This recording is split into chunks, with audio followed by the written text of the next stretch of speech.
जाने, ये 8 लक्षण प्रकट होने लगते हैं जिसके ऊपर प्रभु की कृपा होती है।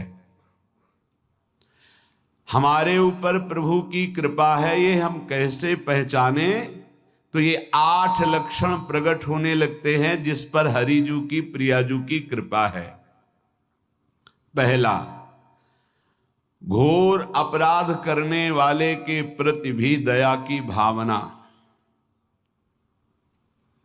शांति पहला लक्षण है। भाव में भी पहले शांत भाव है। हमारे ऊपर श्री हरिजू की कृपा है, इसकी पहचान ये 8 लक्षण। पहला, शांति, अर्थात घोर अपराधी के प्रति भी गुस्सा ना आना, क्षमा करना, ये हरि की कृपा का लक्षण है। देख लो भाई, घोर अपराधी शब्द तो जाने दो, जरा सा प्रतिकूल हो जाए तो लाख समझाओ पर भ्रकुटी तनी रहती है। भला ऐसा है? अपराधी पर भी क्षमा का भाव होना, ये हरि कृपा पात्र में ही होगा, अन्य में नहीं। तो अगर अपने हृदय में ऐसा लगे कि ऐसा नहीं है तो हरिजू से प्रार्थना करनी चाहिए कि कृपा करो, मेरे में सामर्थ्य आवे। दूसरा, अनुसूया, वो किसी भी के प्रति कभी भी कोई दोष दर्शन ही नहीं करेगा। दोष कथन, दोष श्रवण की तो बात जाने दो। अनुसूया, दूसरों के गुणों में दोष ढूंढना, ये नहीं होता। हरि कृपा पात्र में ये नहीं होता। ये सब भजन के नाश करने वाले।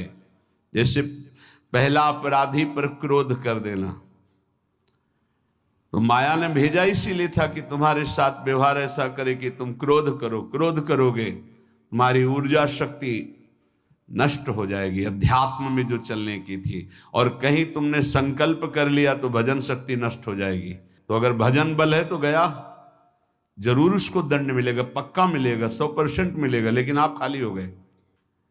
ना भजन करने की वृत्ति रहेगी और ना भजन रहेगा, दोनों बात। अनुसूया, किसी के सद्गुणों में दोष देखना, गुणों में दोष ढूंढना, ये हरि कृपा पात्र में नहीं होता। ये बहुत मंगलमयी बातें हैं जिससे हमारा भजन मार्ग पुष्ट होता है। तीसरा, वो बाहर से और भीतर से पवित्र रहता है, हरि कृपा पात्र। शौचाचार का ज्ञान होना चाहिए, वस्त्र आपके पवित्र होने चाहिए, ये बाहरी, जल रज आदि के द्वारा बाहरी पवित्रता। और निष्कपटता, निश्चलता, सत्य भाव, ये अंदर की पवित्रता है। अगर कपट है, छल है, असत्य है तो हृदय मलिन रहता है। भीतर और बाहर से पवित्र रहना, इसमें खास बात क्या है? भीतर और बाहर से पवित्र रहने में, भीतर और बाहर से सदैव पवित्र कौन रह सकता है? तो बोले जो पुंडरीकाक्ष भगवान श्री हरि का, प्रियाजू का स्मरण करता रहता है, वो शवायाभ्यंतर शुचि, वो बाह्य और अभ्यंतर दोनों से पावन रहता है। तीसरी जो कृपा का लक्षण है, अर्थात वो सदैव भगवत चिंतन परायण, शौचाचार का पालन करने वाला, बाहर और भीतर से हरि कृपा पात्र पवित्र रहता है। चौथा, ऐसे कार्यों का अनुष्ठान न करे जिनमें हमारा भजन छूटता है, जिनमें सत्य छूटता है, जिनमें भगवत भाव छूटता है। जैसे आपके ऊपर कृपा हुई, आप भगवत मार्ग में चल रहे हैं, अब आप ऐसे संसारिक कार्यों का अनुष्ठान कर रहे हैं जिनमें आपकी चित्तवृत्ति बिल्कुल भगवत विमुख हो रही, तो जीवन का लाभ क्या होगा? लाभ तो है भगवत स्मरण सहित। जैसे कल एक ने प्रश्न किया कि मैं खाता तो नहीं हूं लेकिन मांस की दुकान में मांस बेचता हूं, होटल आदमी, क्या उचित है? ये उचित कैसे हो सकता है? तुम और भी तो व्यापार कर सकते हो। जरूरी है धर्म का पालन करने की इच्छा करते हो, धर्म आचरण करते हो, ऐसा नहीं। तो विरत बहुकर्मा, उन कर्मों से हमें विरत रहना है जो हमारे धर्म के विरुद्ध है, जो भजन के विरुद्ध है। हरि कृपा पात्र ऐसे कर्मों का अनुष्ठान कर ही नहीं सकता। अपने भजन का फल देखना भगवत कृपा पात्र के सबको प्रदान कर देना। हिम्मत है?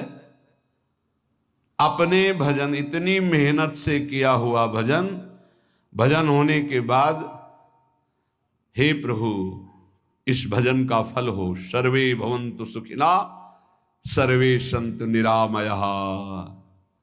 यहां तो कहते महाराज एक माला रोज आपके लिए करता हूं कि आपकी बीमारी ठीक रहे, तो शेष किसके लिए करते हो प्रभु? शेष क्या? अगर इष्ट और गुरु के लिए तुम्हारा है कि एक माला करते तो फिर इतनी माला करते तो हमें क्या होगा? सब आपको दे देंगे तो हमें क्या होगा? तभी भजन का रहस्य नहीं जाना। छठवां, अपने भजन से अपने लिए कुछ भी ना चाहना और दूसरों की तो बात जाने दो, दूसरों से कुछ ना चाहना ये तो ठीक है, अपने भजन से अपने लिए कुछ ना चाहना है हिम्मत। देखो ये हरि कृपा पात्र में हिम्मत होती है। अपना भजन अपने प्रयोग में ना लाना, इसका भी आंतरिक रहस्य है। अपने प्रयोग में आप शरीर को लेकर के बोलेंगे, अगर स्वरूप को लेकर तो प्रयोग की कोई वहां जरूरत ही नहीं, स्वरूप पूर्ण काम है, वहां कोई अभाव नहीं। जब आप कोई भाव अपने लिए करेंगे तो देह भाव होगा, देह भाव से किसी विषय की मांग होगी। विषय पूर्ति भजन का फल नहीं होता, भजन का फल होता विषय निवृत्ति। बहुत जोर की बात है, कैसे समझ में आए? अपने भजन का भी फल अपने लिए नहीं, दूसरों से कुछ चाह रखना तो बात ही जाने दो, भजन से भी कोई अन्य सुख की चाह नहीं हुई। क्या चाहिए? भजन ही बनता रहे, भजन का फल भजन बनता रहे, खूब निरंतर जप करते रहे। सातवां, किसी भी मान सम्मान कीर्ति पद प्रतिष्ठा के मिलने पर हृदय का असंतुष्ट हो जाना, यह हरि कृपा पात्र का लक्षण होता है। प्रणाम नमस्कार जय हो तो हृदय में असंतुष्ट हो जाना चाहिए। कोई किंचन मात्र अभिमान न उदय हो जाए। प्रभु बचाओ, ये माया की चकाचौंध से बचा लो नाथ। कौन सा अपराध बन गया कि आपकी जय की जगह यहां हमको ऐसा सुनना पड़े। मान प्रतिष्ठा कीर्ति जिसके लिए बड़े बड़े लालायित रहते, हरि कृपा पात्र को विष की तरह चुभती है। और आठवां, किसी भी प्राणी समुदाय से संबंध ना रखते हुए सब पर दया की भावना, सब पर कृपा की भावना, सब पर करुणा मैत्री, पर किसी से ममता नहीं। ये सूत्र बहुत व्यवहार में प्रयोग करने योग्य है। सबसे करुणा और मैत्री, पर किसी से ममता नहीं। करुणा तो करी भरत जी ने, मैत्री भी की मृग से, पर ममता रहित नहीं रहे। ममता कर ली तो अगला जन्म हिरण का हो गया। ममता नहीं रखी। निर्ममो निरहंकारा, करुणा मैत्री तो करनी है, जैसे इसमें आदेश है, गीता में जी आदेश है, अद्वेष्टा सर्वभूतानां मैत्रः करुणैव च, पर निर्ममो निरहंकारा, ये साधक की चतुरता है। प्राणी मात्र पर दया कृपा करुणा मैत्री, पर ममता नहीं। ममता किसी से, और यहां करुणा मैत्री ये तो गायब हो गई, केवल ममता रह गई है। अपने शरीर से ममता, शरीर संबंधियों से ममता, विषय भोगों से ममता, यही जहर है।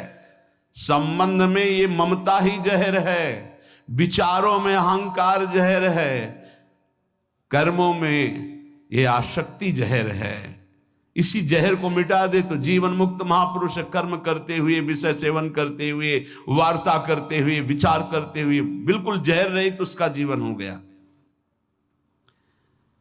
तो ये 8 बातें हरि कृपा पात्र में होती हैं, इनको बार बार सुनना, हृदय में धारण करना।